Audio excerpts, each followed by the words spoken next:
Hello? Hello? Pwede makausap yung apo ko? Sino ito? Ha? Ano?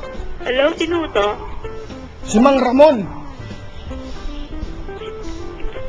Anong number tinatawagan nyo? Ito yung number mo, gago. Ikaw ba nakakaintindi ka ba ng Tagalog? Oo. O mabuti. Pwede makausap yung apo ko. Sino ang mga po nyo? Yung apo ko, gago. Hindi mo kilala yung apo ko. Problema mo na yun.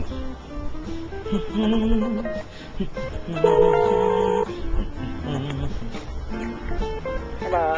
Hello? Hello? Hello? Sino ito? Pwede makausap yung aking apo? Hello? Narinig mo naman, di ba? Pwede makausap yung apo ko? Ako? Sino to? Si Mang Ramon.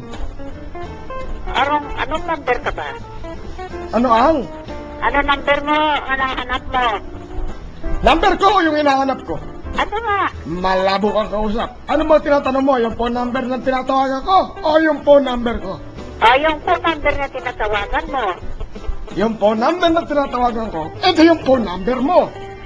Hindi ko nga alam para malaman ko kung ano. Sinasabi ko nga sa'yo, para malaman mo.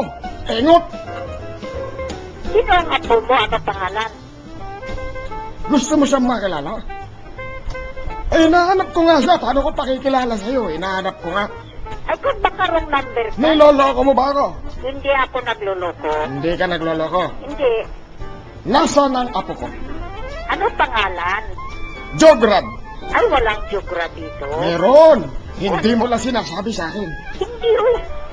Wala kaming Jogra dito. Meron kang Jograd dyan. Ay, sus, huwag mo ipilit. Pinipilit ko nga para magkaroon kahit wala. Ay, sus, ay, Bakit mo pinasa? Hindi mo ba ako kaya komprontahin? Komprontahin mo ako. Ako si Mang Ramon. Hello? Halo? Apa? Pwede makausap yung apo ko? Wala ano ang number? Wala akong Jogra dito. Walang ano? Walang Jogra na tao rito na ganyang pangalan. Si Lisa, nandyan. Wala akong Lisa rito. Si Bruno. Ay, double check nyo na lang yung number na tinatawagan nyo. Si Ipe. Si Bartolome. Wala akong ganyan mga pangalan dito. Si Jenny. Ay, Si Jerome. Si Jograd talaga hinahanap ko. Halo? Halo? Hello? Ha ha! Ha ha! Ha ha!